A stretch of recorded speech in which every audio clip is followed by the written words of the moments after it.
안녕하세요, 여러분. 소소한 수치 하진이 인사드립니다. 반갑습니다. 제 영상을 이쁘게 봐주셔서 구독해주신 분들한테 우선 감사드리고요.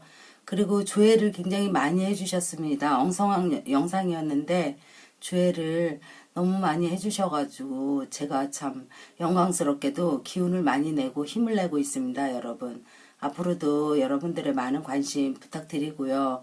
저하고 똑같은 그런 입장이신 분들도 계실 것 같아서 오늘은 제 딸 얘기를 좀 짧게 하고 싶어서 그래서 이 영상을 찍게 됐습니다, 여러분. 여러분들 소아 당뇨라고 하시나요? 저는 제 딸이 소아 당뇨가 없었을 때는 저는 당뇨는 이렇게 저 같은 성인만 앓는다고 생각을 했거든요. 아이들이 그런 정말 힘든 그런 거를 아이들이 할 거라고는 상상을 안 해봤습니다. 그래서 굉장히 처음에 아이가 소아 당뇨라고 했을 때 제가 충격을 너무 많이 받아서 정말 시간이 굉장히 힘든 과정을 많이 겪었습니다. 그리고 우리 딸이 지금 27인데 저희 딸은 초등학교 1학년 2학기부터 소아 당뇨를 앓게 됐거든요. 근데 여러분 소아 당뇨는 아기 때부터 차라리 발병이 되면 그러면 이제 병원에 뭐 감기로 병원에 가신다든지 어떠한 다른 것 때문에 병원에 가시게 되면 쉽게 알 수가 있어요. 그런데 그때 저희 딸 같은 경우는 병원에 갔을 때도 혈당이 높다라고 얘기를 의사가 분명히 했는데 그거에 대한 지식이 저도 없었고 그 의사도 아이가 설마 그때 12개월 간 넘었을 때거든요. 아이가 정말 이런 게 있나 싶으니까 그 의사 선생님도 그거에 대해서 깊이 저한테 얘기를 안 해주신 거예요.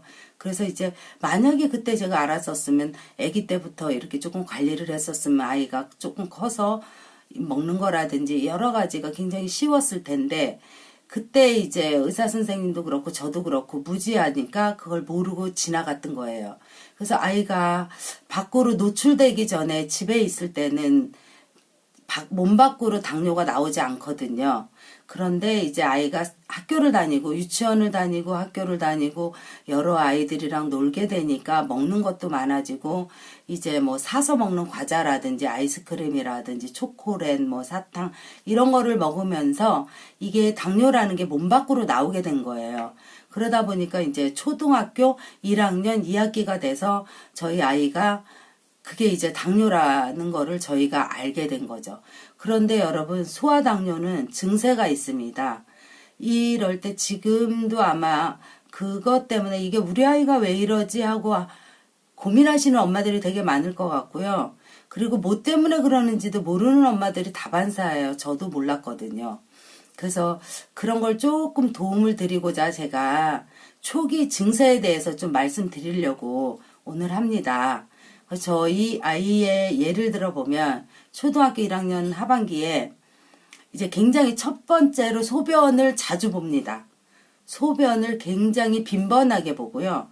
심지어 저희 아이는 아기 때 기저귀를 떼고 한 번도 옷에다 실수를 해본 적이 없거든요. 그런데 밤에 자면서 시야를 합니다. 그 정도로 소변을 너무너무 자주 봤고요. 자다가 몇 번, 3번, 4번씩 깨고 그렇게 하고 소변을 너무나 많이 봅니다. 증세가 그렇습니다. 그리고 두 번째, 체중이 빠집니다. 체중이 저희 아이가 초등학교 1학년 때 28kg가 나갔었는데 체중이 23.5까지 한 5kg 넘게 빠지더라고요. 6kg가 넘게 빠진 거죠. 급작스럽게 2달 사이에 체중이 빠졌습니다. 그리고 세 번째, 짬지가 아프다고 얘기합니다. 그러니까 당으로 그게 이제 소변을 보면서 단백질이라든지 여러 가지 영양소가 다 몸 밖으로 배출이 되니까 아이가 거기가 너무 소변을 자주 보니까 거기가 아프다고 얘기를 합니다. 그리고 네 번째, 물이나 우유나 이런 거를 굉장히 쉬지 않고 먹습니다.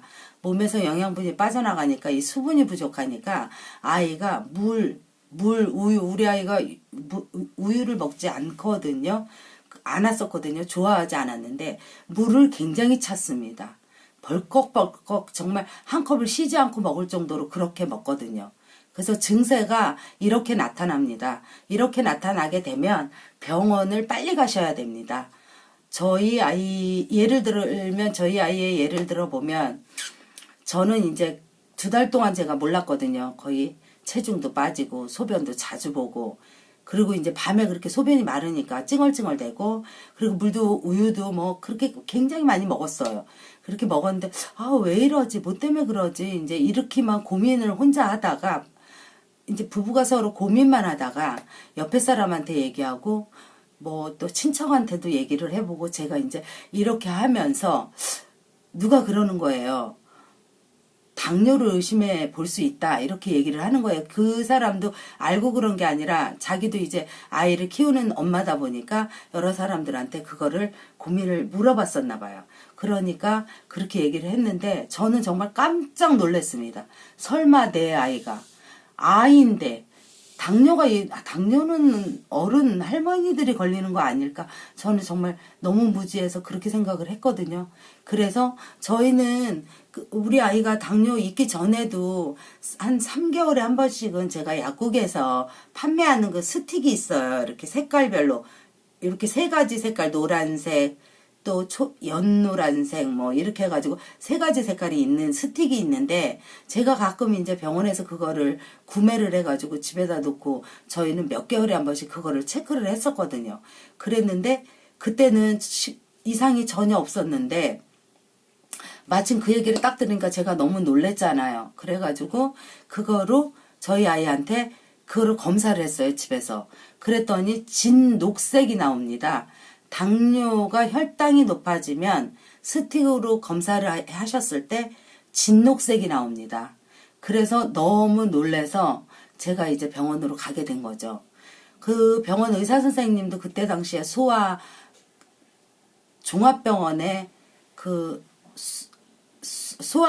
그러니까 소아과에 굉장히 유명하신 선생님이셨는데요. 당뇨로 전문가 박사님이셨는데요. 그분이 저희 아이를 데리고 제가 병원에 갔을 때 깜짝 놀라셨습니다. 대부분의 엄마들이 아이가 증세가 이랬을 때 엄마들이 전혀 모른대요. 그래서 결국은 아이가 고혈당이 이제 저희 아이 같은 경우는 그날 병원에 딱 갔는데 이틀 3일만 늦었어도 쓰러져서 아마도 병원 응급실로 실려서 아마 거쳐서 입원실로 왔을 거라고 이렇게 의사 선생님이 얘기를 하셔서 정말 그때 굉장히 절망적이었거든요. 그래서 저 같은 저희 아이처럼 그런 증세가 있는 아이들이 있는 분들이 계실 것 같아요. 그런 분들은 병원으로 빨리 가시는 게 아이를 살리고 도움을 받는 길이라고 생각합니다. 그래서 저희 아이는 그래도 제가 이제 스틱으로다가 집에서 검사를 하고 그리고 이제 병원에 가서 이제 여러 가지 검사를 통해서 그래서 이제 당뇨라고 진단을 받았습니다. 그때 딱 병원에 데리고 갔을 때 혈당이 600이 나왔습니다. 정말 너무 정말 충격적인 혈당이었는데요. 진짜 숨도 못 쉴 정도로 바쁘게 입원실로 아이를 입원을 시키게 됐습니다. 그래서 이런 증세가 있는 아이들이 혹시라도 내 아이가 혹시라도 지금 현재 물을 많이 먹거나 소변을 너무 많이 보거나 그리고 체중이 갑자기 빠지거나 한 달 사이, 2달 사이에 체중이 급격하게 빠지거든요. 빠지거나 이렇게 하시면 이렇게 아이가 그러면 빨리 병원에 가보셔야 됩니다. 그리고 저처럼 이렇게 스틱이 집에 준비되어 있으시면 일단 혈당 체크하는 스틱을 그거를 한번 체크를 얼른 해보시고 녹색, 진녹색, 녹색이 조금이라도 진하게 나오면 병원에 빨리 가셔야 됩니다. 저희 아이처럼 혈당이 600 이렇게 나오면 굉장히 위험한 겁니다. 의사 선생님이 그때 당시에 저한테 얘기하기를 하루나 이틀 심지어 5시간만 집에 있었어도 아이는 쓰러졌을 거라고 의사 선생님이 그렇게 얘기를 해서 저는 그날 정말 의사 선생님 붙들고 굉장히 많이 울고 그랬었는데요. 저희 아이는 그렇게 돼서 바로 병원에 입원을 했는데요. 병원에 3개월 정도를 입원을 했었는데요. 이제 병원에서는 당이 있는 아이들도 뭐 어른들은 어떨지 모르겠지만 아이들 같은 경우는 특별하게 뭘 하는 게 없어요. 단지 이제 당 체크를 계속하면서 식단 관리를 하면서 당이 이제 떨어지기를 계속 기다리거든요. 그리고 당이 어느 정도 떨어져서 이제 딱 그 정지되는 혈당이 있어요. 만약에 600이었으니까 일단은 당을 떨어뜨려야 되잖아요. 그러니까 인슐린을 계속 맞추면서 이제 당을 떨어뜨리고 그 다음에 이제 병원에서 나오는 식이요법으로 식단을 이제 그거를 영양사가 이제 관리를 다 해가지고 이렇게 해서 식단표대로 해서 이렇게 해서 밥을 주거든요. 그러면 이제 그거를 먹으면서 혈당을 계속 체크를 해요. 그런데 한 병 그렇게 고혈당으로 딱 올라가고 나면 이 혈당이 내려가는데 시간이 굉장히 많이 걸리고요. 그리고 이렇게 혈당이 딱 자리 잡는 뭐 125, 뭐 식후에 125, 많게는 140, 그 다음에 식전 혈당 관리는 110, 110 이 정도를 유지해야 되거든요. 그런데 여기까지 가는데 시간이 많이 걸려서 3개월 정도를 저희 아이가 병원에 입원을 해 있었는데요. 이제 그러면서 아이가 입원해 있을 때 엄마도 같이 식단 짜는 법이라든지 또 아이 먹는 음식은 어떻게 먹여야 되는지 이런 거를 병원에서 교육을 다 합니다. 그런데 제가 집에 와서 이제 저도 해봤을 거잖아요. 그런데 그게 그렇게 참고는 되는데 도움은 되지 않습니다. 왜냐하면 제가 일단은 음식의 칼로리를 어느 정도는 다 알고 있어야 됩니다. 근데 우리 엄마들이 사실은 살찌는 음식 하면 뭐 밀가루, 빵 뭐 이런 정도만 알고 있지 어떤 음식의 칼로리가 얼마, 참기름의 칼로리가 얼마, 고추장의 칼로리가 얼마, 무슨 크림의 칼로리가 얼마, 빵은 뭐, 빵 같은 건 대충 알고 있지만, 뭐, 이렇게 세세하게 알지는 못하잖아요. 그래서 그거에 대한 보충 공부가 좀 많이 필요하더라고요. 근데 저도 처음에 모르니까 아이를 키울 때 식단 관리로 실패를 되게 많이 봤어요. 그래서 이제 도움을 어디서 받을 수가 없더라고요. 그리고 식단 같은 경우는 저희가 먹는 습관이 있었기 때문에 그래도 저희 아이는 다행히 제가 집에서 만들어서 먹이고 저희는 뭐 막 풍족하게 뭘 막 반찬을 막 많이 놓고 먹는 식단이 아니어서 우리 아이는 어려서부터 김치도 잘 먹었고 된장찌개, 김치찌개 이런 거를 잘 먹었고요. 그리고 국은 잘 안 먹었고 찌개를 많이 해서 먹었는데요. 이제 나물류 같은 것도 많이는 안 먹었어도 조금씩은 먹어서 우리 아이가 그런 거는 다 먹고 있었어요.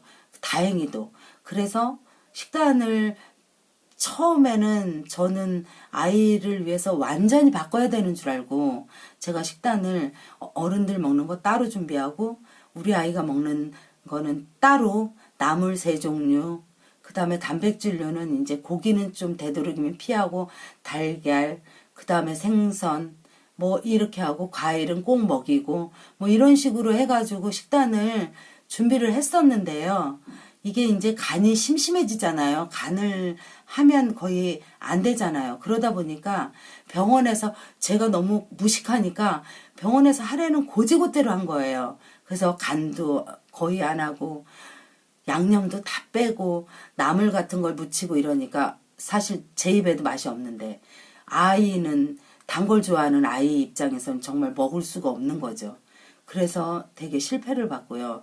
이 식단에 대해서는 제가 다음번 영상에서 또 어떻게 해야 되는지 제가 어떻게 해서 관리를 했었는지 우리 아이는 또 그리고 이제 당 관리는 참 많이 실패를 봤어요. 왜냐면 아이가 혼자만 제가 보호하고 있는 게 아니고 밖에 나가서 활동도 해야 되고 학교도 나가야 되고 막 이러기 때문에 밖으로 노출되는 시간이 많잖아요. 그러다 보니까 아이의 욕구를 아이는 참지를 못하잖아요. 어른들도 못 참는데 애가 어떻게 참겠어요.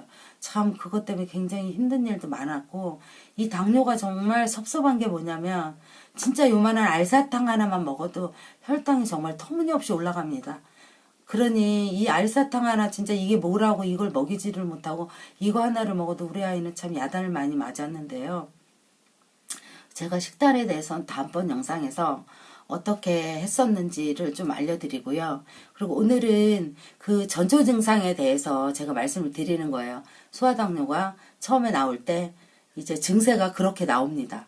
소변을 많이 보고, 그 다음에 물을 굉장히 물, 우유, 야구르트 뭐 이런 가리지 않습니다. 특히나 탄산을 좋아하는 아이들은 탄산을 엄청 많이 먹습니다. 그래서 이렇게 물을 많이 먹고요. 그리고 체중이 굉장히 빠집니다. 그러니까 체중이 빠지니까 아이가 어떤 현상이 나오냐면 이런 영양분이 소변으로 다 빠지면 어떻게 되냐면 이 머릿결도 아이의 머릿결이 푸석푸석해집니다. 이게 머릿결이 굉장히 푸석푸석해지고 그리고 얼굴에 이 피부도 색깔이 변해요. 약간 검게 변합니다.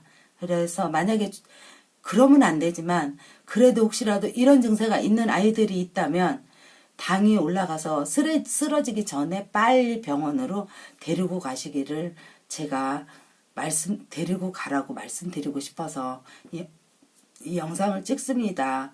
소아당뇨가 있어서는 안 되겠지만 이거는 소아당뇨 같은 경우는 유전이거든요. 유전이기도 하고 임산부인 제가 아이를 가졌을 때 임신 당뇨로 이제 임신을 하게 되면서 당뇨가 생기는 임산부들이 생기잖아요. 그런 걸로 인해서 아이한테 영향이 가는 경우도 있다고 합니다. 그래서 그런 경우가 있고 주변에 혹시라도 가족 중에 누군가 당뇨가 있으신 분들은 혹시라도 어린 아이들이 있으신 분들은 저희 아이도 초등학교 때 발병이 됐는데 그 전에 나타나는 주전부를 많이 하는 아이들은 그 전에 5살, 6살 때도 나타난다고 합니다. 그러니까 혹시라도 이런 증상이 있으시다면 고혈당으로 쓰러지기 전에 빨리 종합병원 소아과로 가시기를 말씀드리고 싶어서 제가 이 영상을 찍게 됐습니다, 여러분. 그래서 오늘도 뭐 좋은 얘기는 아니지만 제가 겪었던 얘기이기 때문에 저하고 똑같은 힘든 과정을 겪고 계신 분도 계실 거고 또 지금 아이가 그런데 확인하지 못하신 분들도 있을 테고 그 다음에 저처럼 이제 아이가 성인이 돼서 잘 커왔으면 저 같은 엄마도 계실 것 같습니다. 우리 서로 조금씩 소통하면서 기운을 내고요, 여러분. 그리고 제 영상이 조금이라도 도움이 되셨다면 구독을 눌러주시기를 정말 부탁드립니다, 여러분. 구독은 여러분 돈 들지 않습니다. 무료입니다. 그 다음에 좋아요는 사랑이라고 합니다, 여러분.